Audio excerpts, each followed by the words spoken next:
Hello there. Can you see me? Hey, Willie. Hey, is it Helvecchio? Is that how you pronounce your first name? Yes. All right, perfect. So, Helvecchio, how you doing? I just want to let you know I'm recording this. It'll be in your coaching area afterwards, so you'll have it with the all of the virtual keyboard and everything. So, tell me a All little right. bit about where you're at and where you'd like to get to.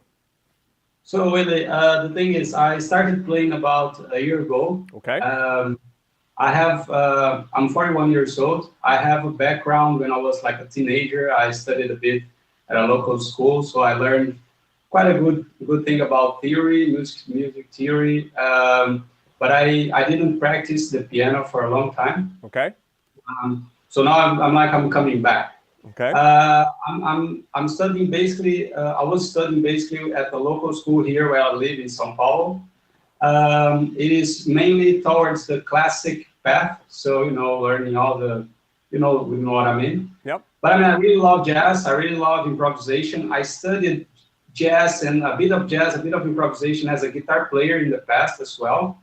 But that didn't work. Let's say for many reasons. But so that's what I want to do is really play jazz, blues, improvisation, and Okay. know the scales, know the chords, etc. Okay. So that's it. All right, so I got a plan for you then. All right, so first of all, it's good to be working with you. I'm glad that we're working together. Thanks. First of all, the way I have my method set up, there's foundational, fundational. Foundational is reading, rhythm, technique. Foundational is the song styles and concepts. The reason I break that up is because you should always make sure you're doing something in foundations every time you sit Yes. down and practice. So reading, rhythm, or technique.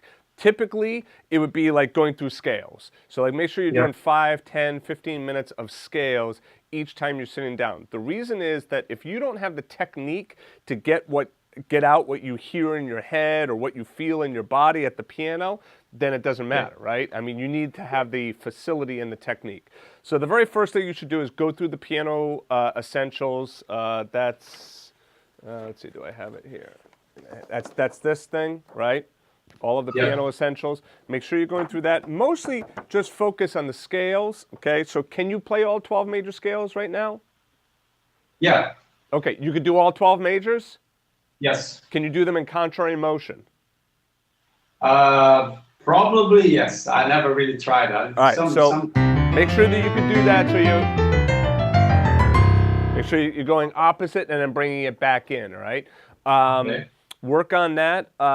Do you know all of your triads? Major, minor, all triads? Yeah.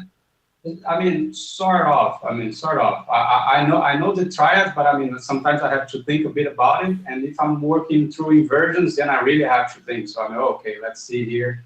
But Okay. I'm following the piano essentials path, so I'm getting more fluent on that. All right, good. And now the thing that you could do with the triads too is, start to break them up. So really make sure that you really know those triads in all different inversions. Then you can move on to your seventh chords as well. Okay. Right, so make sure you know your triads, your seventh chords. There's a good lesson also called Triad Primer. I would take a look at that one. That one has some nice techniques in it. All right, so that's all of your foundational stuff. Now let's move Yeah. over to the fun stuff. Fun stuff, the lesson I would suggest you probably take a look at if you haven't already done so is the Ben's Blues lesson. Have you done that one? No. Okay. The reason that I like recommending that lesson is because it's kind of like it has a little bit of everything. So the song is.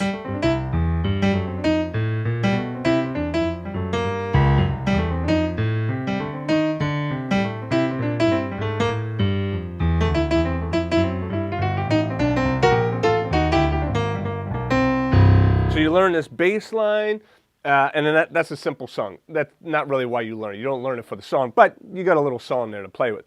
But you learn the bass line, you learn these rootless chords here in the right hand, which then you can translate into your left hand, right? And that's great if you're going to go play with a bass player, okay? And then you also learn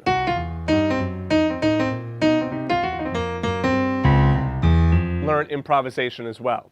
So it gives you some Okay. improv, gives you the rootless chord voicings, gives you a bass line, all right? So that's a great lesson. It's actually 4 lessons in that course.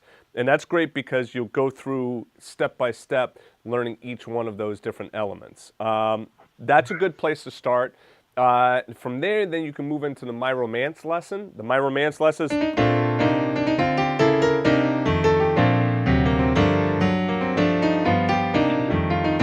And this is where you're getting like kind of like that cocktail piano sound. You're getting chord shells in the left hand, adding in the melody, tensions, stuff like that. Again, that's a very step-by-step lesson. It would take you probably at least a month to get through that. So those are the two lessons that I would recommend that you start with. There is another one, if you find that those two are like, I'm not really into those. The other one is the Jazz and Blues Made Easy lesson. That one is filled with, like, that's like a 3-hour lesson. There's a lot of material in that lesson and a whole bunch of sheet music as well. And that's cool because you get...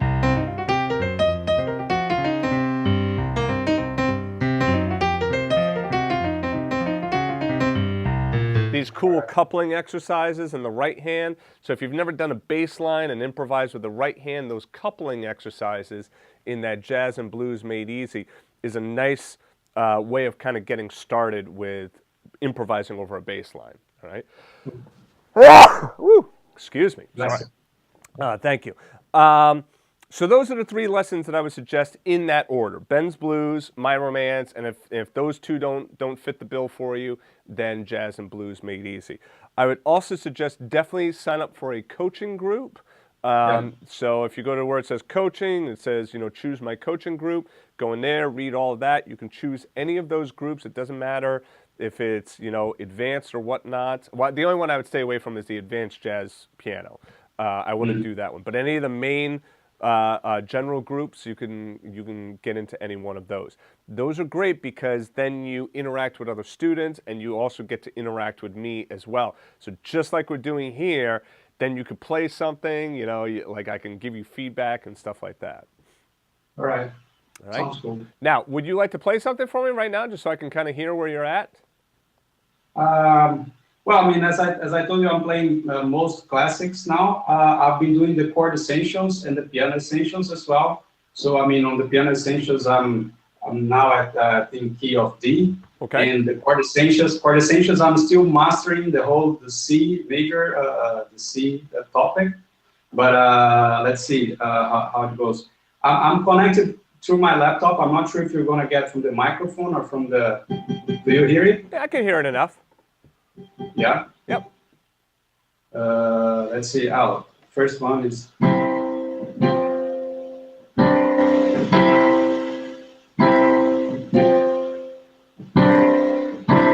Good. Right. Nice. And then.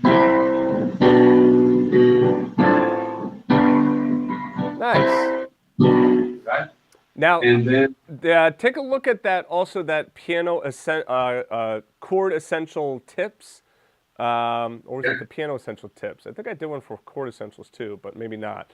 But like take a look at how you could start to change all of that stuff around. So once you get the exercise down, then start to add your own, flavor to it as well.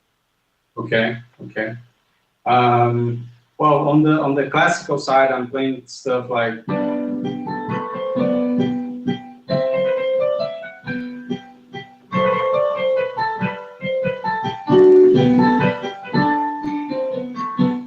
Right? Yeah, that So Anna Magdalena Notebook, Bach. Yeah, exactly. Lot of great tunes in that one. That's really nice. The Bach preludes are nice too, Yeah, so I mean, I like it. I think it provides some, good technique and reading as well. But obviously, it's not where I want to be. So It's okay for the moment, but probably something that I'm going to put aside in a few maybe weeks or something. Well, and then what's great about those songs is that to have them in your repertoire, or even one or two of them, it's nice, Yeah. It's helpful because not everybody wants to hear blues or jazz or rock or pop. It's like, so you play something like that. It's like it just kind of like breaks it up.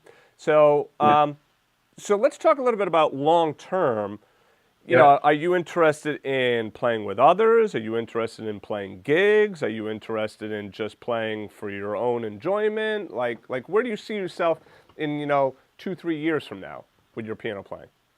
Well, Willie, I mean, maybe a bit of everything in a sense, but probably, at first I'd like to have a good foundation, let's say to be comfortable playing with myself. And then obviously if I can have, let's say, a band playing together, that would be even more interesting. Okay, cool. So probably that would be where I wanted to get to. So the best thing that you could do for yourself is remember one word, okay? And that word is repertoire, okay? Because Okay. when we sit down at the piano, like, do you want to hear? Do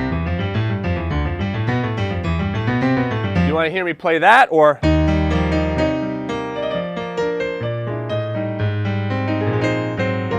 Right? You want to hear me play songs, right? So not exercises. The exercises are a means to an end, right? We do Okay. the exercises to improve our technique so that we can play songs. So it's important to just kind of keep in your memory that, oh, repertoire. That's what I'm looking for. I want to build up my repertoire of songs because the more songs I know how to play, the more versatile I am, the more I could play with others, the longer I can play, you know? And then typically with that learning more songs comes the challenge of how do I remember these songs? And this is where theory and ear training kind of come in together. Not as much ear training, but much more theory, right? Like analysis, memorization. But to get started, you can kind of memorize a couple of songs without doing any of that analysis. Things like Ben's Blues. The reason I recommend Ben's Blues is because you will never come back to me and say, you know, I'm so upset that I learned a 12-bar blues and have that bass line in my pocket.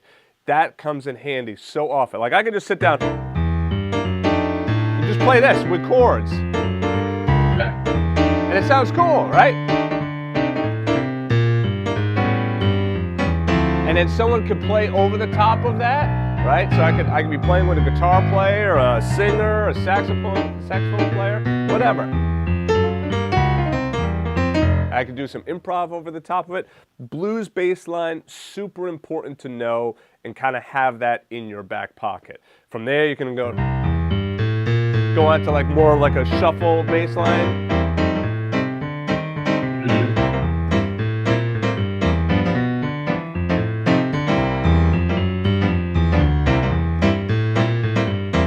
Right? All of that, that's all great stuff to know.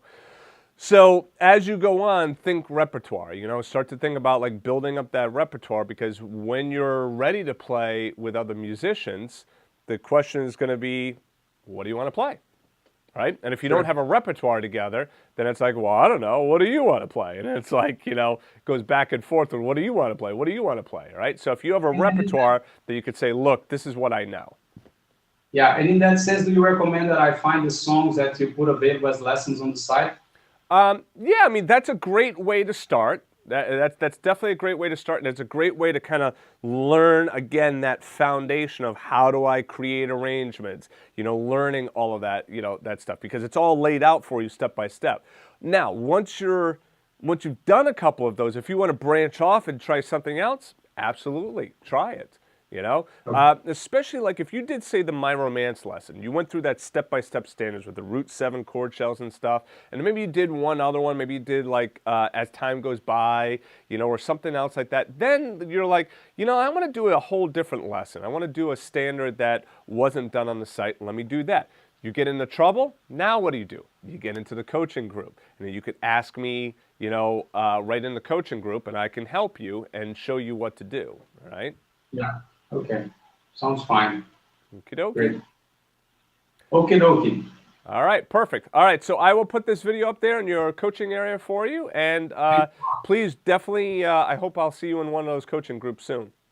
Yeah, I'll sign up very soon. Thanks a lot, Willie. All right, have yourself a great holiday, and I'll see you next year.